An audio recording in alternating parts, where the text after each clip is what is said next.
Yo, yo, yo, what is up, everybody? Chris here from Fake Sports News, back at it again with another video. Happy 2021, everybody. Today on the itinerary, we have a few things. Hope you guys enjoyed the brand new intro. Decided to go with a nice, clean revamp for the channel. I wanted to start the year off fresh with a new look. We got a lot of exciting things coming, ladies and gentlemen. I'm sure you can hear how calm I am in my voice. A lot different from normal. Usually pretty chill and laid back guy, but been cooking up some pretty exciting things to come for the community at large. Not just you guys who watch the videos, but pretty much the entire Call of Duty community and the esports world as a whole. So I'm excited to share these projects with you guys as the year goes on.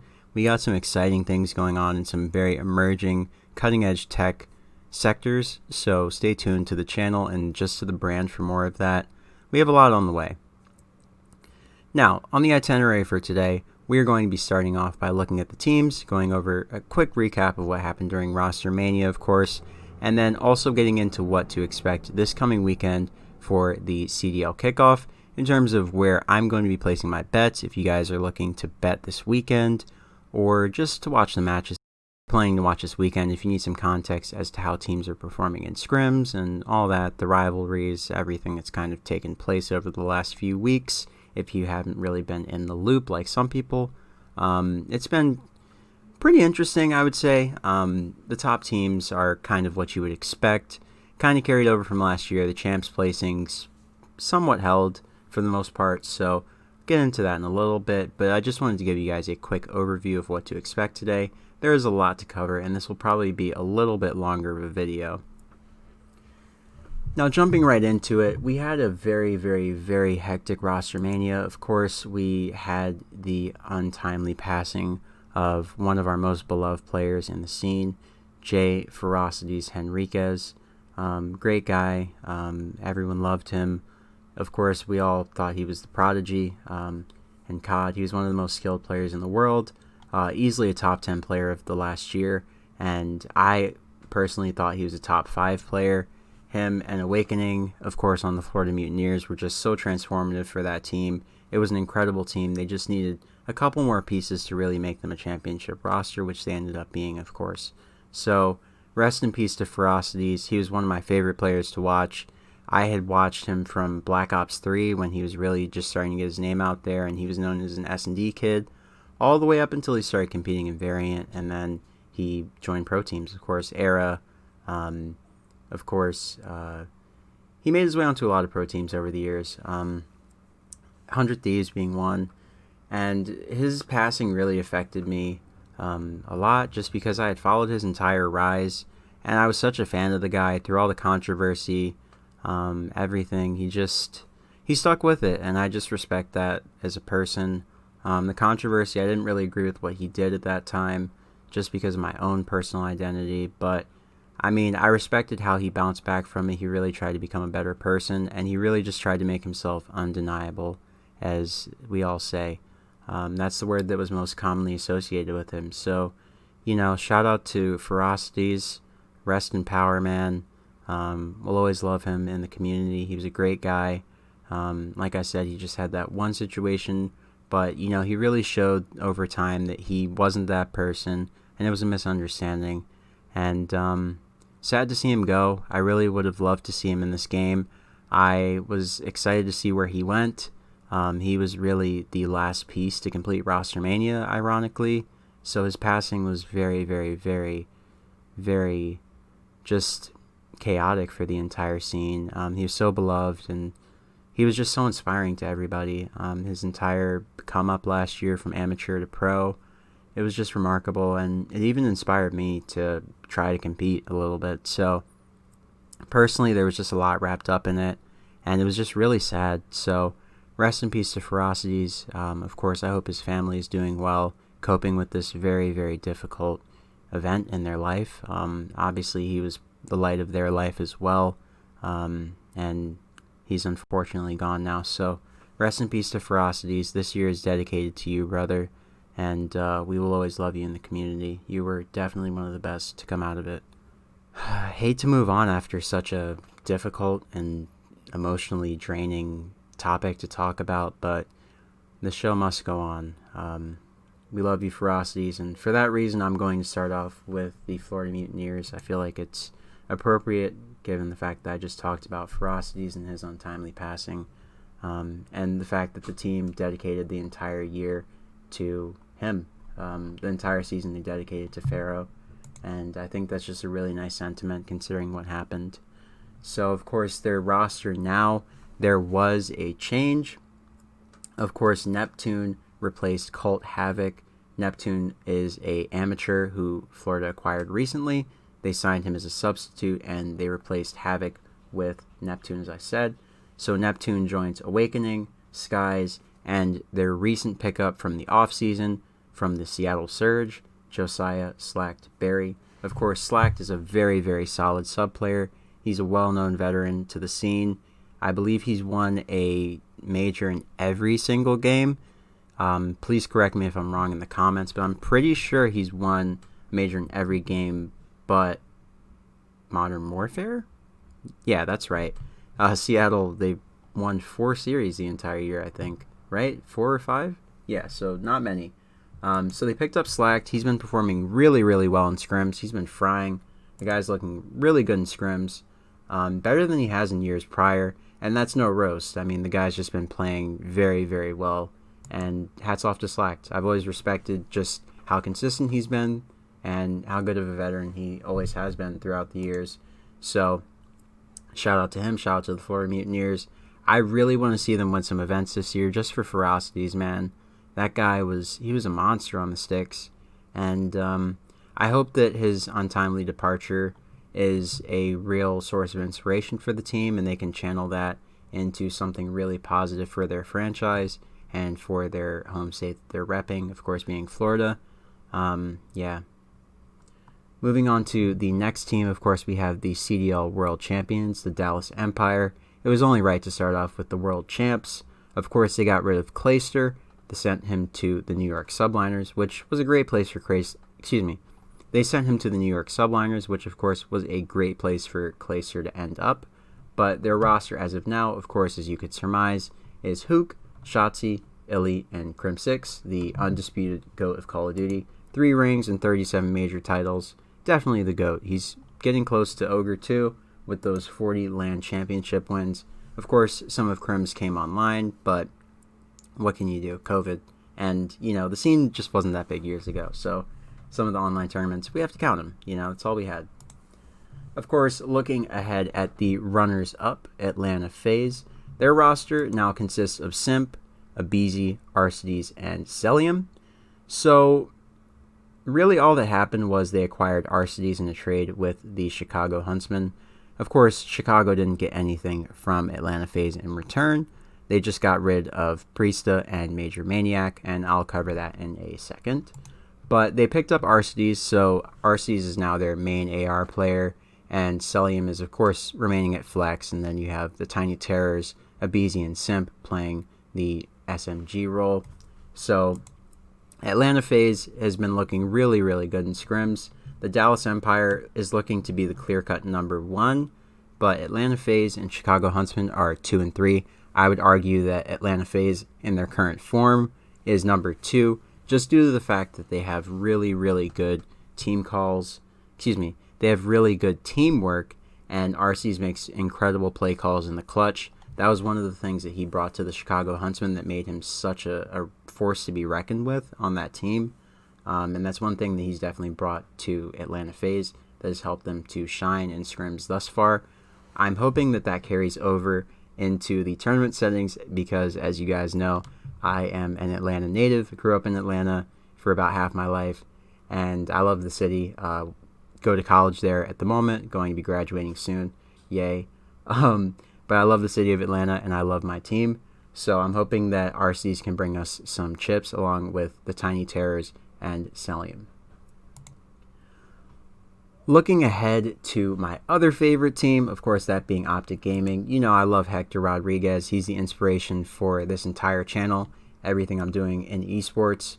Nothing but respect for Hector, one of the GOATs in the space, of course. They picked up Dashy, of course, from Optic Gaming LA, and the team is still Envoy, Formal, and Scump, with General as a substitute. So not much changed apart from Dashy, of course, being acquired from Optic Gaming LA. But they've been looking very, very solid in scrims. Like I said, Chicago is definitely a top 4 team in this game at the current moment. They've just been having issues closing games out, which I expect them to fix over time. It's going to take them time to kind of work out that whole Dashy formal conflict, I guess you could say, just because both players are known for being really kind of... Formal's always been a main AR, right? But Dashy also is a very strong AR player. So I think it's a little bit harder for him to run the flex, with Formal being, the main AR. And obviously in Formal's case, he's always been the main AR, so a little bit harder for him to run flex. So it's interesting, but they've been working it out very well. Chicago's in a great place, and they have an opportunity to be a top 3 team once again this year. Of course, the name change, no longer Huntsman, but doesn't matter. Same team, same brand, same Hector, of course, leading the charge. So we'll see how they do this season. I'm expecting them to have a great year. And if it transitions back to LAN, I really do think that FaZe and Optic will be the clear-cut 1 and 2. Not to take anything away from the Dallas Empire, but I just feel that Illy not having too much LAN experience will be somewhat of a difference maker. And them losing Clayster as their main AR, I think it's going to show up. But that's not a knock against Crim6. I just feel like Clayster has always been a very, very elite AR. And Crim, he's great at being an AR, but he's not the same as Clayster. I mean, we all remember in Ghost how hot of a free agent Clayster was when he got picked up by Optic Gaming, one of the best players in the game. And he's always been one of the better ARs, even as he has grayed, as many people like to say, and become an old man. So I'm not really too sure. Crim6 has been performing very, very well. Of course, he's, like I said, the undisputed GOAT in Call of Duty. But when we get to LAN, if LAN becomes a possibility with all of these COVID mishaps and things just extending forever here in America, I'm not too sure that things are going to necessarily be the same as they are for the Empire as it stands online. Now, looking ahead to the Minnesota Rocker, they actually just squad wiped altogether. So they have 100% a new look roster. Of course, as you guys can see on the screen right now, they picked up Accuracy, Attach, and Major Maniac and Priesta. Priesta and Major Maniac, of course, came from Atlanta FaZe, and Attach and Accuracy, of course, coming from the New York Subliners. So this was a really, really well-constructed team, in my opinion. Of course, we all know that Lamar Accuracy is one of the best IGLs that you could really ask for in Call of Duty. He may not have the raw gun skill of a lot of the other main ARs, but the guy is clearly very gifted as an IGL. So I think that Minnesota is one of the top teams to watch out for, in my opinion. You guys know how much of a fan of Attach I am. You guys also know how much I love Priesta. I'm a fan of Major Maniac as well, but I just have always had a soft spot for Attach and Priesta. I got to meet them a few years ago when they were playing on FaZe, and they were such nice guys. Like, I talked to Priesta for, maybe 20 or 30 minutes, and he was just willing to talk to me. Like, I was just a regular dude. He was just a regular dude, and it was just really nice. So I'll always be a fan of those guys. Attach, same thing. I met him at the event, got a nice photo with him, and he was just really nice, really talkative, really chill dude. So I'll always be a fan of those guys. They're just great guys, and I'll always support them. Of course, looking ahead to the New York Subliners new roster, there's been a lot of flux recently. They, of course, sadly had to announce that Zuma was stepping down due to the fact that he had a hand injury. As we all know, Zuma's had hand injuries for many years. They've been nagging him. He had to get surgery, I believe, in 2018. He had to take some time off. And his hand injury has only gotten worse since then, so he decided to step down from competitive altogether. So hoping that Zuma comes back at some point. He's always been one of my favorite players. And to be honest with you, I modeled most of my playstyle in competitive after Zuma. If you guys notice when I play, you see me flanking a lot and, just being really annoying. Because I've always loved Zuma's playstyle. It's the most like mine of really any Call of Duty pro that I've seen. And I just copied a lot of his mentality, I guess you could say. In the way that he plays situations and all that. So really sad to see him stepping down. I hope that he's able to work something out, maybe get some sort of surgery, corrective surgery or something, so he can get back on the sticks and get back to competing. I know how much he obviously loves this, and we all love watching him, so I would love to see him come back at some point soon. Now, moving on, of course, Hydra was their pickup from France. He was clearly the top AM coming out of the EU scene last year, and unfortunately, due to visa issues, Hydra is not able to come to the US to compete for the Subliners. So as it stands, it's going to be Mac, Clayster, Diamond Khan, and possibly Asim or John. I'm thinking that there's a good chance that John comes back. No disrespect to Asim, he's obviously He's obviously a very, very solid player. He had a very good year with Minnesota last year, up until, of course, the latter half of the year. But that team was just very, very, very, very negatively affected by the transition to online. So what can really be said about that? The guy just has, the right mentality for playing these situations. He's a very good entry player. He plays his role well. Great objective player. And it's just unfortunate that Minnesota did get put in such hot water towards the end of the season, their last 9 series. Of course, I'm thinking that they're going to pick up John just because Clayster, I feel like he's going to want a team with a individual such as John, who has big game experience, won a ring previously, of course that being in Black Ops 3 with Slasher, JCap, and Apathy on Team Envious. And he's really going to be hungry, I think, coming back into the scene after having so many health issues and having to sideline his career for such a long time. And I think that picking up John would be a great idea for the New York Subliners.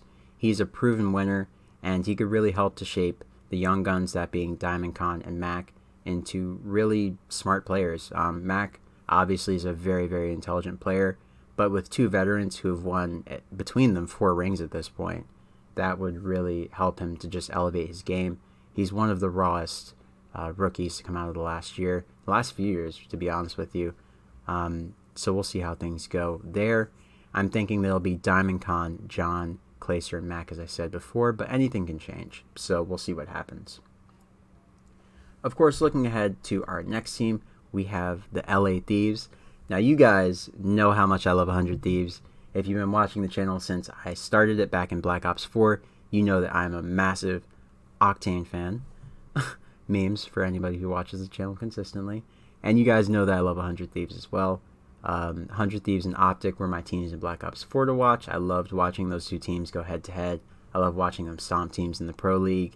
And, I mean, I just love Nadeshot. You guys, we all love Nadeshot, right? Like, he's the OG of COD. He's really the guy in our community. So it's great to see that 100 Thieves and Nadeshot are back in competitive Call of Duty. We all wanted it for a long, long time, and it's great to see them back. So their roster as it stands is Temp, Slasher, Kenny, and, of course, TJ Halley. I think that this is a very solid team. The LA Thieves have looked to be a top 5 team so far in scrims. They've been taking maps off Optic, FaZe, the best teams in the game. They've been playing them very well, very close. They've been looking great in scrims. And with more time, they'll only get better. So I think that the LA Thieves are a force to be reckoned with. And I think they'll do very well this year. But I'm really excited to just see the organization back in competitive Call of Duty. And I'm looking forward to seeing what they do this year. Looking at the LA Guerrillas, hoods up. I hate to say it, but I am more interested in the academy team than the pro team. Is that bad to say? I feel like that's awful to say. I don't mean any respect to the LA Guerrillas players. I have nothing but respect for them. But you guys know I cover Gears of War on this channel as well. And you guys know how much I love Mental and Explosives. And of course, Summons. Those are my 3 favorite Gears of War players of all time. And seeing Mental in COD, you guys know I talked about Mental transitioning to COD possibly years ago, and I'm just so excited that it finally happened. I want to see him in the Pro League. Of course, I don't want to see Apathy, Assault, Silly, or Vivid lose their jobs, but if Mental got a starting spot because something happened, I wouldn't be sad about it. I'm a big Mental fan, and I want to see him get a shot. But I also like all the guys on LA Guerrillas, and I don't want to see any of them have to step down for any reason. Of course, Mental and Chino are their subs. Chino, of course, we all know he's a known commodity. Great guy. CEO of Vibes himself. Really solid player. Of course, he did a great job on OGLA last year, given, the fact that that team was so unstable for so long. So nothing but respect for Money Cheen. And if Mental and Chino get called up, you guys will see a very happy Chris. I love those two. Everybody loves Chino in the scene. I mean, he's a great guy, and we'll see how things go for him. At the London Royal Ravens, their team as it stands is Shawnee, Zero, Dylan, and Alex. Of course, I'm thinking that this team will be very, very good this year. Shawnee was really great last year. He was a great player. Of course, Alex was one of the best sub players in the world last year on Minnesota. He was a real game changer for that team. Him and GodRx were really the biggest reasons why that team was a top 5 team in the beginning of the year, as well as Asim playing very annoying and Zuma-esque. So I'm looking forward to seeing what they do. Zero, of course, you guys know how much I love Trey Zero, Treyboy Cardi, the GOAT himself. You guys know how much I love Zero on this channel. I always talk about that man, and I've always been a fan of Zero. So what else has to be said? If you've been watching the channel, you know. Yeah, I think this is a pretty solid roster. Of course, Dylan being the player that he is, he's just a good player, very aggressive. One of the better SMGs, of course, one of the better aggressive SMGs, let me say. Dylan's just a good player, and I'm hoping that the London Royal Ravens have a very good year. They had a great year last year. They had a great finish at Champs. Towards the end of the year, they really picked things up, and they got their consistency down pat. It just kind of sucks to see the Twins go, because they really were the face of the org. And, I like this roster. I do, but it's just not going to be the same without the Marshall Bros. I mean, we all love them. We wanted them to stay with London forever, right? I mean, the Marshall Bros are so English, right? Like, they're EU COD in everybody's mind, right? When you think of EU COD, you think of Scraps and Wuskins now. So, would have liked to see them stay, but, of course, they weren't able to, and it's unfortunate, but, we roll with the punches, ladies and gentlemen. We roll with the punches. Of course, looking ahead to the Toronto Ultra, so Ultra. Shout out to my boy Zahid, Hipfire Podcast. I know he's an Ultra fan, and my boy Dan as well. One of my better COD friends, two of my favorite COD people. Shout out to you guys. I know you're watching right now. Your team, of course, is Bance, Cammy, Kleenex, Insight, and Methods. Insight's a really, really good pickup as a substitute player. He's one of the better AM players.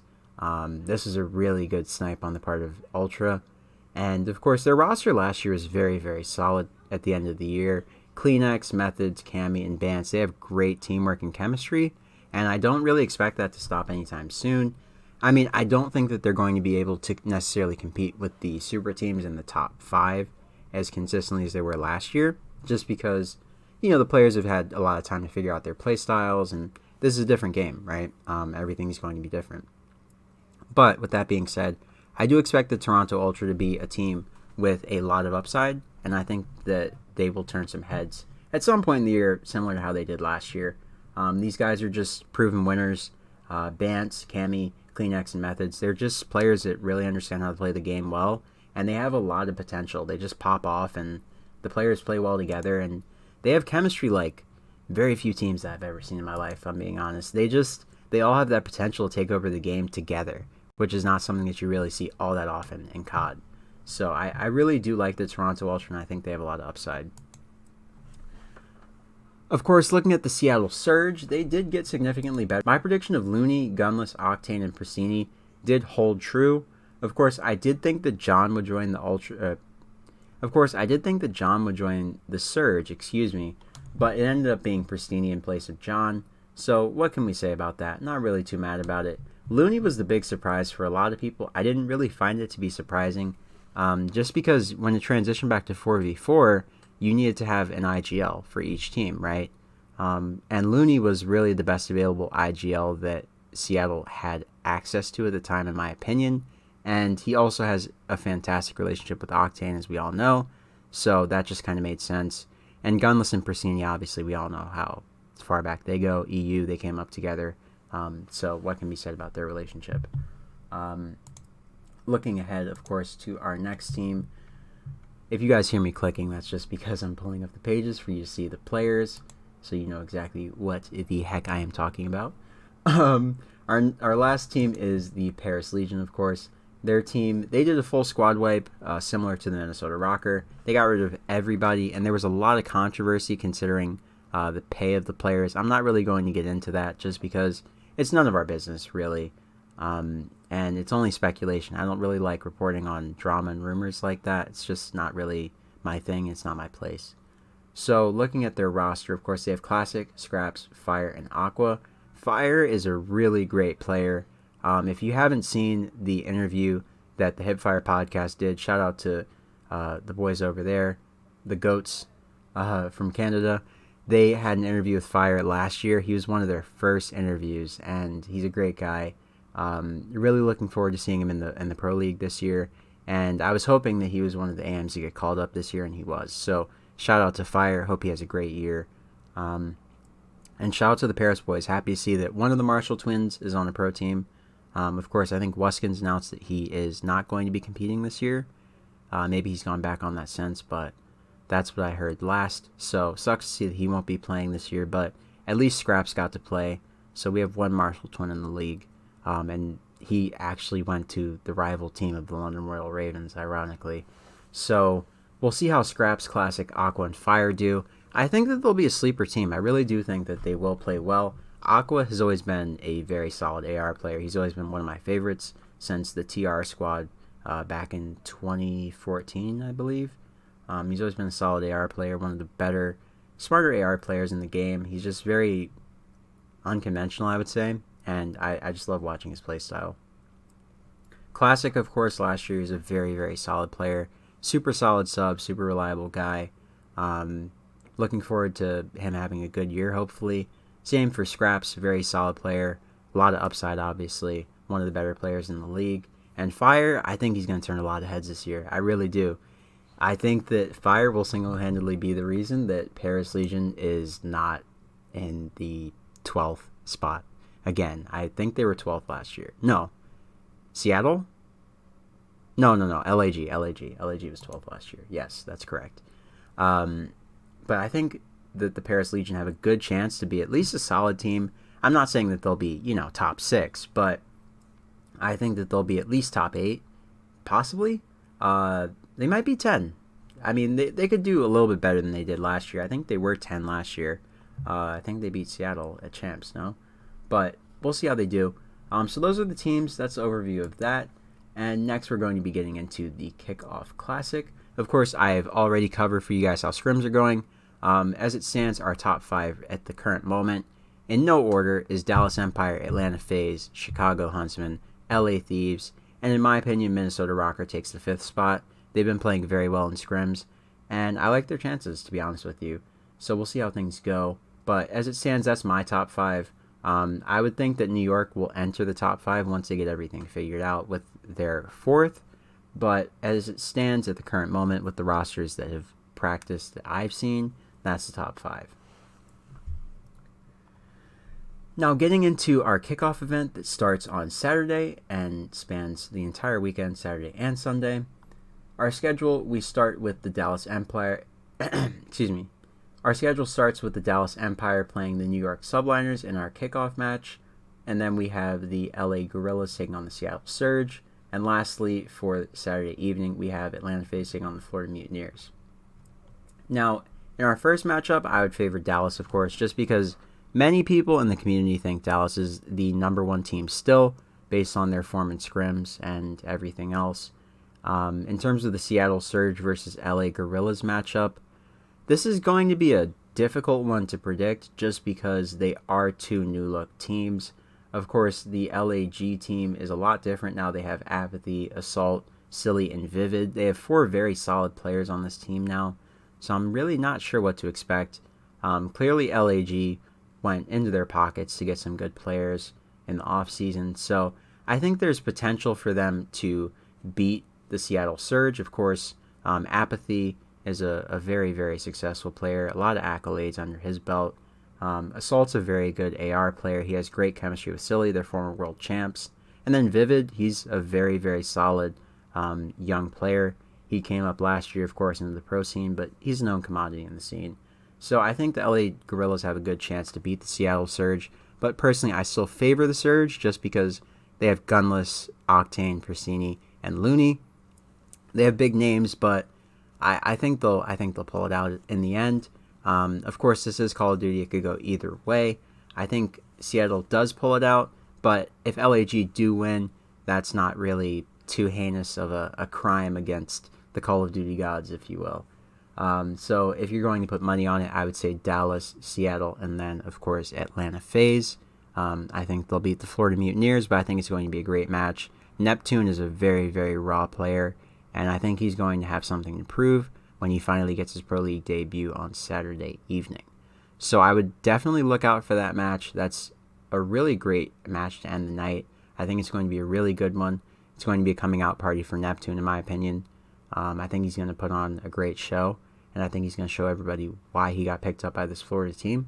He's going to be playing with a chip on his shoulder, as will the entire team, of course. They're playing for Pharaoh, of course. And I do want to see the Mutineers take this victory just for Pharaoh, man. Just, we've been through a lot losing that guy. He was such a strong member of the community, and I want them to win for him on Saturday. I want them to win every match for Pharaoh, man. I really do. I don't want to bet against Mutineers. I just, I want to spread that love and just keep that energy that he had alive. He was just undeniable. So I want them to be undeniable in the same sense in my mind. But all things being considered, if you're putting your money behind it, I would put your money behind FaZe. It's a little bit safer of a bet, but I'm going to toss a coin to my Witcher here, being the Florida Mutineers, on a quick little parlay hedge. I'm going to toss a little to them, and also to Atlanta FaZe. I'm going to hedge that one. LA Guerrillas, I will also hedge that bet just because they do have a lot of upside and they have a lot of potential to beat Seattle, in my opinion. Just because those players are very good. Like, Silly's a very sound player. Of course, Apathy, what can be said about that, man? He's just a beast. The same can be said for Assault. He's a very good AR, very solid. And Vivid has a lot of upside, as I've said many times in the past. So I'm going to hedge that one as well. I do favor Seattle, but anything can happen, like I said. And these are just show matches, so they don't count for anything. Dallas, I think that's a lock. Very safe, just because of the instability that New York has had. It's a revenge match, I guess, for Clayster. He's not really that salty about getting dropped from the team at this point, just because of the obvious role conflict with him and Crim Porterhouse 6. So I think Dallas takes that one. I think Seattle takes their match, and I think FaZe takes that. So if you're going to go with a series slip, I'm not saying that that's how you should spend your money, but that's how I would spend my money. That's how I will be spending my money. So that's the bets for the first three matches. And then looking ahead to Sunday, of course, we have the London Royal Ravens versus the Paris Legion to kick things off. This is going to be a grudge match, of course, for Scraps, playing against his former team. And I think that the London Royal Ravens will take this, but I think it's going to be a very close series. I think it's a 3-2. I think the London Royal Ravens take a game 5. And I think that Fire is going to go crazy. He's going to light the place on fire. It's going to be a barn burner, ladies and gentlemen. It's going to be a grudge match. Paris is going to play to win. If they win, I wouldn't be surprised. But if London win, I also wouldn't be surprised. These are two very solid teams. Paris got a lot better, even though there was a lot of controversy, of course, with the contracts behind the scenes from what we heard from CDL Intel and other accounts that report on that kind of drama and news. We'll see. Interesting matchup for sure. Definitely circle that one. It'll be interesting. Probably one of the sleepers of the weekend, but it's going to be good. So if I had to pick myself, I would say London Royal Ravens is the safer bet. Of course, in our next matchup, we have Toronto Ultra taking on the Minnesota Rocker. Minnesota Rocker, as I have said before, are a top 5 team in my current opinion. So I would favor them over the Toronto Ultra. But the Ultra, of course, they love having the odds stacked against them, being the underdog and just defying us all. So they could win, but as it stands at the current moment with the current form from Scrims, I think that the Minnesota Rocker will take this matchup. Of course, in our last matchup of the day, we will have Chicago Optic taking on the Los Angeles Thieves. Of course, 100 Thieves versus Optic. Throwback to CWL Anaheim 2019. Yeah, so this is going to be a reignition of the this is going to be a reignition of the age-old rivalry from Black Ops 400 Thieves versus Optic Gaming. Of course, only 2 of the members from each team are still on that roster. Of course, TJ Halley used to be on Optic at the time. Now he's on 100 Thieves. And Slasher and Kenny were on the original 100 Thieves team. Now they're still there. And then, of course, Dashy and Scump were on the original Optic team that played against that 100 Thieves team, and they're still on Optic at the current moment. So that's going to be a very exciting match. Personally, I'm favoring Optic, but if 100 Thieves win, I also would not be that surprised.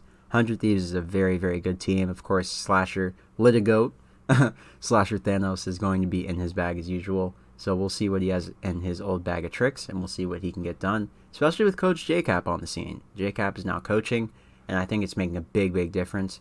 As you guys know, I've always respected JCap and just the mind that he has for competitive Call of Duty. He's one of the GOATs, and of course, he just has a great mind for it. So we'll see if the LA Thieves can take it or if Optic will stand tall. Hoping that we have a great match there. I really wanted to go to Game 5. Either way, I like both teams, so I'm not going to be upset with the outcome if either team wins. So we'll see what happens there. But as it stands, I'm thinking London, Rocker, and Optic for that slip. And then on Saturday, I'm thinking Dallas, Seattle, FaZe.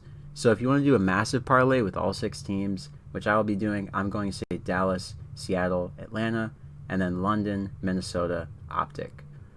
If you want to tail that, go ahead, but I'm not telling you to tail that just because, I don't want you guys to lose money if this fails. This is the first event of the year. We have so little information on these teams in terms of how they will play in a tournament setting when things really matter and they're not just practicing setups and seeing how other teams play. Now, looking ahead to the CDL points, we actually did have some changes this year. Of course, last year, as you guys will remember, the winning team got 50 points, second place team got 30 points, and of course, teams made it to the semifinals or what have you got 20 points and 10 points and so on. So you got 10 points for winning each match. Of course, every time you progress to the next stage, you get another 10 points. So if you won 2 matches and made it to the semis, you get 20 points. If you made it to the finals, you of course get 30. Of course, the point structure has changed a little bit. You get 10 points per match for each home series, and then we now have majors coming back. So each team that wins a match in a major acquires 10 points. So let's say you get 11th, 12th, you win no series in that major. You go home with 0 pro points, right? You go home with 0 CDL points. 9th through 10th, you get 10. 7th through 8th, you get 20. 5th through 6th, you get 30. 4th place, you get 40. 3rd place, you get 50. 2nd place, you get 60. And 1st place, you get 75. So the goal, of course, is to win the major and take home those 75 points. Yummy.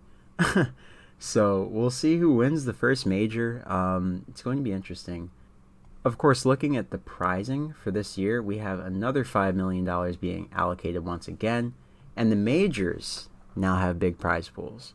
So first place at the major, of course, gets $200,000. Second place gets $120,000. Third place gets $80,000. Fourth place gets $40,000. 5th through 6th gets $20,000. 7th through 8th gets $10,000. And 9th through 12th gets nothing. Looking at playoffs, of course, the league champion, this is now Champs playoffs, gets $1.2 million. Second place gets $650,000. Third place gets $300,000. Fourth place gets $150,000. 5th through 6th gets $75,000. And 7th through 8th gets $25,000. So I'm guessing that now the playoff structure will only count for the top 8 teams. Last year, I think 9th and 10th got paid, but I could be wrong. It might be the same as last year with only 1st through 8th getting paid, but I feel like 9th and 10th might have gotten paid for winning one match. Season officially starts on February 11th, as you guys can see here, but we have the kickoff coming up this coming weekend on the 23rd, so about 3 days from now, at the time of recording. So we'll see what happens there. I just wanted to give you guys a not so quick overview of what to expect coming in the season. It's been a long time since we last talked. I think the last time that you guys heard my voice was back in August at the end of Champs. So it's been a long time. I missed you guys, and I'm finally back on the grind. Like I said, I've revamped the channel. I'm really trying to go hard this year in terms of content and everything else now that I'm graduating from college and I can focus on this full time. I'm really excited. Have a lot of super exciting cutting edge stuff coming at you guys. A lot of stuff cooking up. Some things I'm working on right now that will be launching in the next month or two. Very excited to share those with you guys.